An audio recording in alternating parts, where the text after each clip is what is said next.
प्यारे बीएड सत्र 2019-21 के सभी छात्र एवं छात्राएं, जैसा कि आप और हम सभी जानते हैं कि वर्तमान समय में हम लोग अग्नि परीक्षा की दौर से गुजर रहे हैं। हम ऐसी स्थिति में हमारा और आपका यह नैतिक कर्तव्य बनता है कि सरकार के द्वारा जो दिशा निर्देश हमें मिला है उसका हम पालन करें। इसी को ध्यान में रखते हुए हमारा यह कर्तव्य है कि हम घर पर ही रहकर अपना पठन पाठन करें। इसी संदर्भ में मैं आज आप लोगों से कुछ बातें करना चाहता हूँ। जैसा कि आप सभी जानते हैं कि बीएड फर्स्ट ईयर में मैं आप सबों को EPC 2 पढ़ाता हूँ। मैंने आपको कला का अर्थ, कलाओं का वर्गीकरण, भारतीय संस्कृति और मूल्यों में कला की भूमिका, कला का शैक्षिक मूल्य, सामान्य शिक्षा में कला का महत्व, कला और समाज, कला द्वारा हम समाज को, देश को क्या दे सकते हैं, ऐसे अनेक टॉपिक पर हम वर्ग में एक बार नहीं कई बार चर्चा कर चुके हैं। मैं पुनः अपने इस वीडियो के माध्यम से आपको याद दिलाना चाहता हूं, ताकि अगर आप इसे ध्यानपूर्वक सुनेंगे तो यह मुझे विश्वास है कि यह आपके मानस पटल पर जीवन भर अंकित रहेगा। टॉपिक की शुरुआत मैं कला क्या है, कला का अर्थ क्या है, इसी से करना चाहूँगा। कला संस्कृत भाषा का शब्द है। कला क्या है? संस्कृत भाषा का शब्द है। कुछ लोग कला का अर्थ सुंदर, कोमल, मधुर या सुख लेने वाले मानते हैं। संस्कृत साहित्य में कला शब्द का प्रयोग अनेक अर्थों में हुआ है। कला का प्राचीनतम प्रयोग ऋग्वेद में करते हुए यह बतलाया गया है कि ऐसा कोई ज्ञान नहीं, कोई शिल्प नहीं, कोई विद्या नहीं जिसमें कला किसी न किसी रूप में मौजूद न हो। अर्थात कला का सभी विषयों से संबंध है, चाहे वह हमारा विज्ञान का क्षेत्र हो, चाहे हमारा वह गणित का क्षेत्र हो, चाहे वह हमारा वाणिज्य का क्षेत्र हो। कला अपनी उपस्थिति हर जगह दर्ज करवा चुका है। कला मानवीय भावनाओं का सहज रूप से अभिव्यक्त करता है। कला में समाज और राष्ट्र की कल्याण की भावना सन्निहित होती है। कला मानव मस्तिष्क की सबसे ऊंची प्रखर कल्पना है। कला मानव हृदय में सुखद भाव और अर्थपूर्ण अनुभूतियां उत्पन्न करती है। कला के संदर्भ में कुछ विशिष्ट विद्वानों द्वारा दी गई परिभाषा को मैं यहाँ उल्लेख करना चाहूँगा।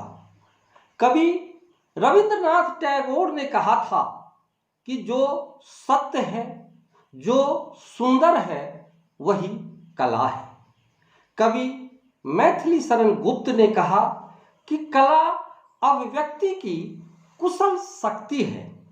शिक्षा शास्त्री प्लेटो ने बताया कि कला सत्य की अनुकीर्ति है और शिक्षाविद अरस्तु ने कहा कि कला प्रकृति के सौंदर्यमय अनुभवों का अनुकरण है।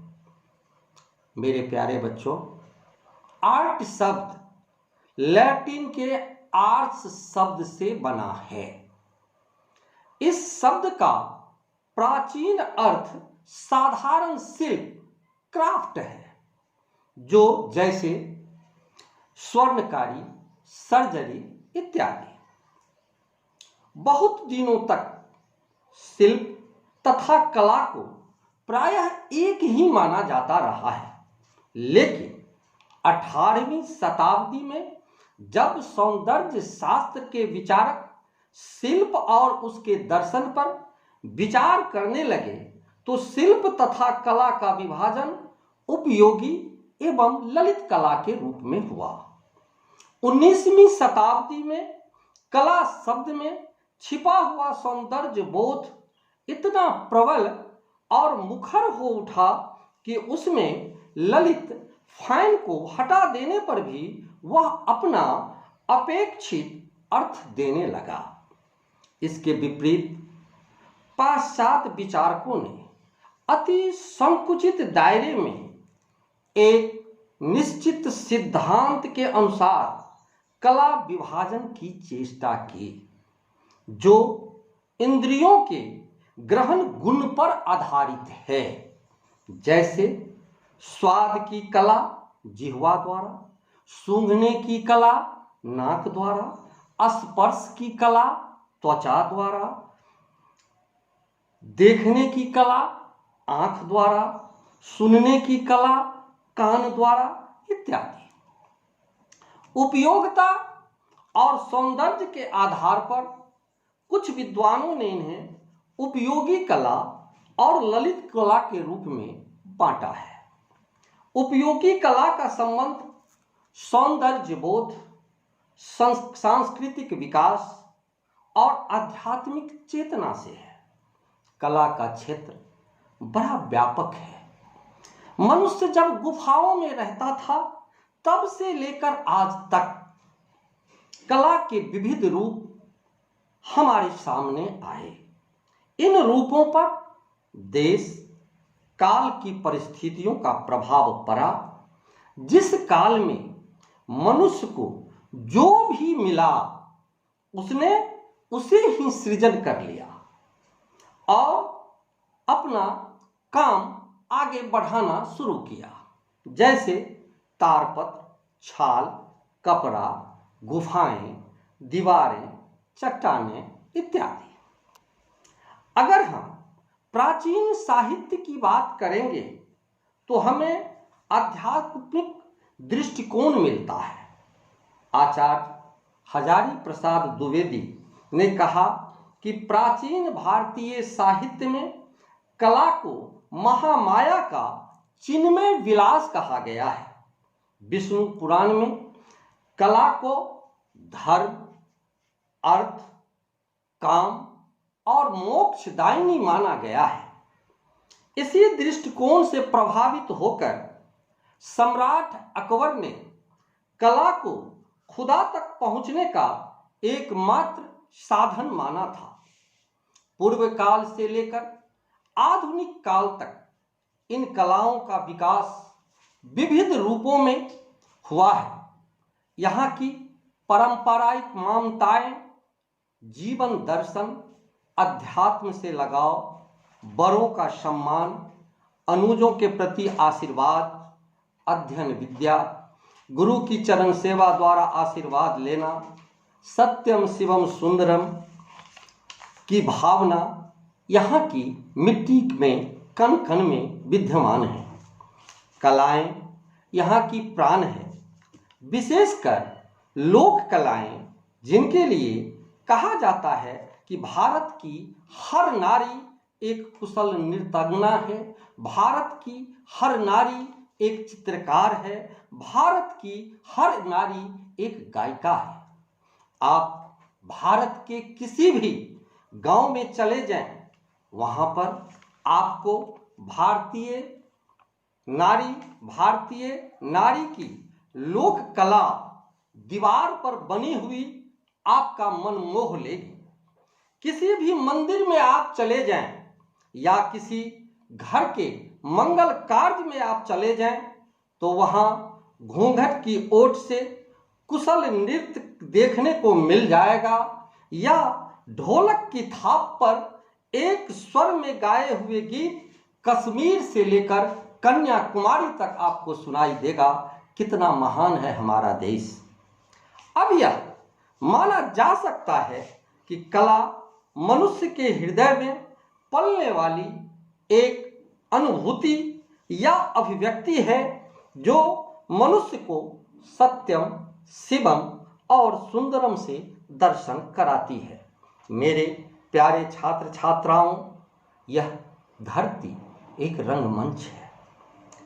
यहाँ जन्म लेने वाले, चाहे वह पुरुष हो या महिला हो, सब कलाकार हैं और सब अपनी अपनी भूमिका को निभाता है।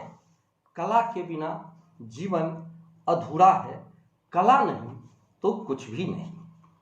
अब मैं अपनी वाणी को यहीं विराम देते हुए आपको एक संदेश देना चाहता हूं कि तुम प्रकृति से तेज भागना चाहते हो, यही तेरी वेदना का कारण है, यही दुख का उद्भव स्थल है, यहीं से व्याधि उत्पन्न होता है।